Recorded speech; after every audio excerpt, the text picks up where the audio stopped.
Hello students, welcome again RQGSNet classes. तो today's topic are research steps. यहाँ पे ये 100% श्योर है कि ये जो एग्जाम होता है यूजीसी तो ये रिसर्च जो एप्टीट्यूड आपका चैप्टर है ये फेवरेट है यूजीसी नेट का क्योंकि यहाँ पे जो पीएचडी का एग्जाम होता है एंट्रेंस एग्जाम तो वहां पे भी ये सिलेबस है तो यहाँ का और वहां का कनेक्शन करके ये थोड़ा इम्पोर्टेंट हो जाता है. सो ये स्टेप्स है तो ये 100% आता ही आता है आपके एक ना एक शिफ्ट में आएगा ही आएगा तो इसको अच्छे से देख के जाना. स्टेप है यहाँ पे first formulations of research problem. It means that कि आपके जो अनुसंधान होता है अनुसंधान का समस्या का सूत्रीकरण. यहाँ समस्याओं का पता लगाया जाता है कि एक्चुअल में यहाँ पे रिसर्च करनी किस पे है और क्या है उसके प्रॉब्लम्स और क्यों करना चाहते हैं रिसर्च.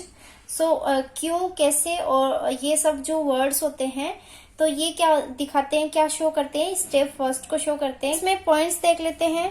फॉर्मुलेशंस ऑफ ऑब्जेक्टिव्स तो ये आपका पॉइंट है सब इस पॉइंट का फर्स्ट पॉइंट का पॉइंट है कि इसमें आप अच्छे से समझ जाओ इसलिए मैंने ये पॉइंट की फैक्टर लिखे हैं यहाँ पे.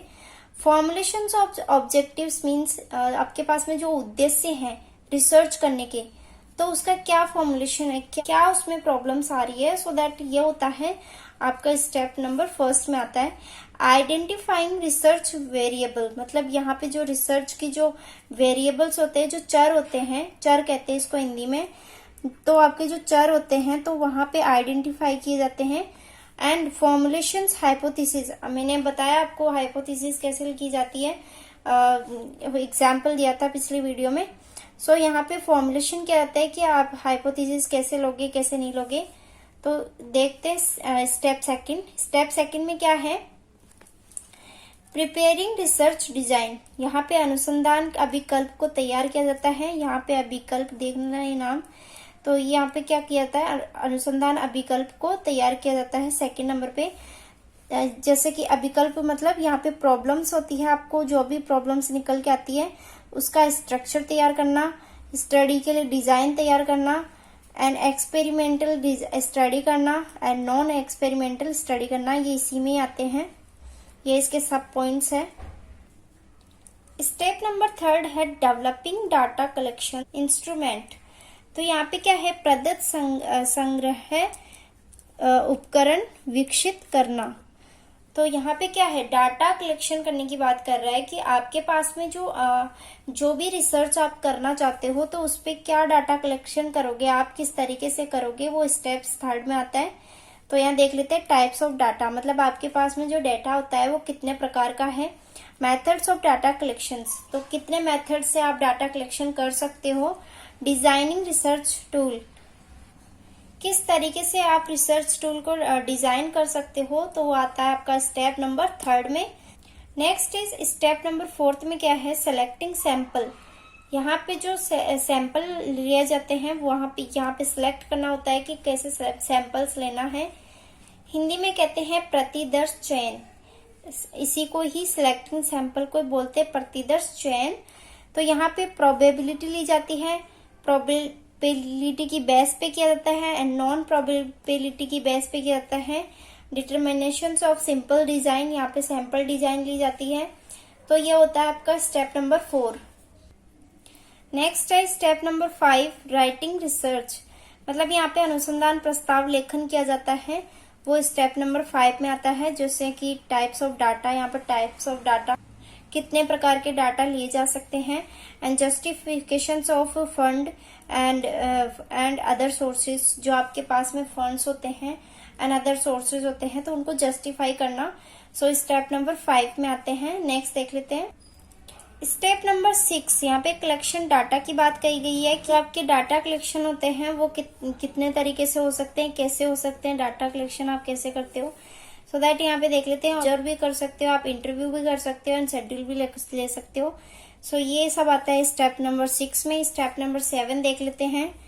यहाँ पे स्टेप नंबर 7 है प्रोसेसिंग एंड एनालिसिस डाटा. मतलब यहाँ पे जो प्रदत्त का मतलब होता है डाटा से. जो आपके पास में डाटा होता है उनका प्रसंस्करण और विश्लेषण करना. तो यही आपका स्टेप नंबर 7 है। एंड ये टैबुलेशंस होती है आपकी, वो स्टेप नंबर 7 में आती है। एनालिसिस आता है, वो भी स्टेप नंबर 7 में आता है। हाइपोथेसिस टेस्ट करके देखते हैं, क्लासिफिकेशंस ऑफ डाटा करके देखते हैं, तब जाके आपका जो प्रोसेसिंग होता है, एनालिसिस होता है डाटा का, वो होता है इसमें 7 नंबर पे। नेक्स्ट है step number 8, writing a research report. Last में क्या करते हैं, राइटिंग करते हैं रिसर्च रिपोर्ट की, मतलब जो आपने रिसर्च की है 4-5 सालों तक, तो वो क्या है, उसको रिपोर्ट लेखन में करना, मतलब मेन फैक्ट उसमें पॉइंट्स बताना कि इसके अंदर क्या है क्या नहीं है। रिपोर्ट होती है एक तरीके से। तो उसमें टाइटल पेज होता है, मतलब टाइटल पेज जैसे कि किसी ने बुक छापी हो किसी ऑथर ने, तो वो क्या करता है, टाइटल पेज देता है आगे, उस तरीके से होता है आपका रिसर्च भी, लेखन भी।